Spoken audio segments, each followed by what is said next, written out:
Love it or leave it. The protagonists meet in the first 10% of the novel. Love it.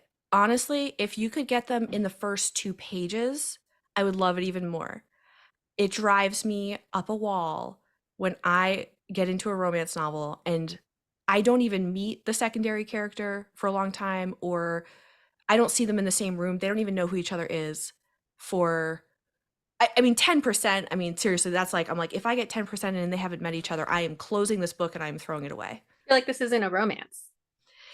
I mean, yeah, and like I'm sure you could find a book that I loved that subverts that, but yeah, I'm like I'm here to see these people together, put them together as much as possible and as soon as possible.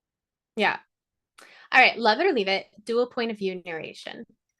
I love it because I think it affords the reader a point of view that we don't get in real life, which is, we're in these situations with other people. We know how we feel. We never get to know how somebody else feels about it. And so it is such a pleasure to understand both sides of an interaction, and if there's miscommunication, kind of understand where the other character is coming from. I find that to be like one of the benefits of fiction that we don't get that in real life, and it's just so lovely. All right. Love it or leave it. Third person past tense. Leave it. Hmm. I if I'm thinking about like past tense, I think the past tense, I mean, it tends to feel like a diary, maybe. If I'm Hmm. thinking of this, oh wait, third person Third past person past tense. tense is like what Lisa Kleypas wrote in, where we're getting the she's and the he's. First person past tense would be I am writing in my diary. Oh my gosh, you won't believe what happened. Right. Oh wait, hold on. I have to reevaluate my answer now. Oh, I thought this was third person present though.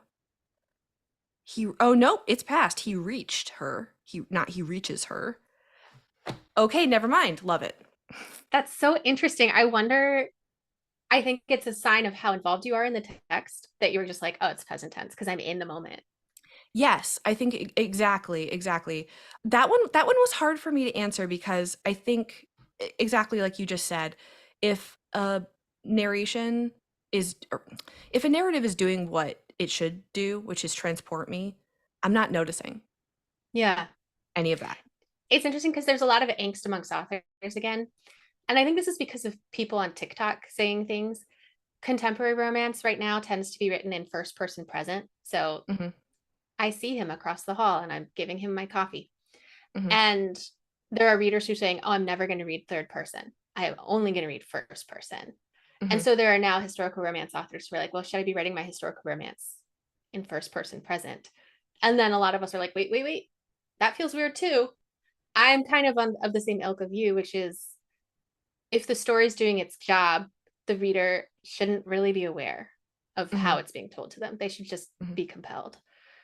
I definitely saw somebody saying, like, give me book recommendations only first person. I was like, that's weird to me. Just, Yeah. but with my history and reading where I'm just like, and I think again, if you go back to like what we were talking about with Fourth Wing, if first person is your primary experience and you enjoyed it, I think people start to say, "Oh, I only enjoy first person." And it's like, "No, the books you enjoyed had first person. It's correlation, not causation." Right? Yes. Yeah, absolutely. Okay. Love it or leave it. Third act breakup or dark moment. This isn't a response, but I like it. I don't know if I love it. I'm generally positive towards it. I'm definitely not anti-black moment or dark moment. Okay. But you also aren't anti books that find a different way to have tension. Yes, exactly. Yeah. I I don't know if they need to break up for sure, but I do think there has to be enough conflict that there is a progression to the narrative.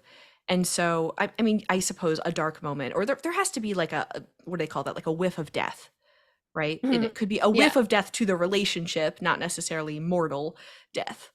Yeah. Love it or leave it. Always end with an epilogue. I'm gonna say love it. The always though gives me pause.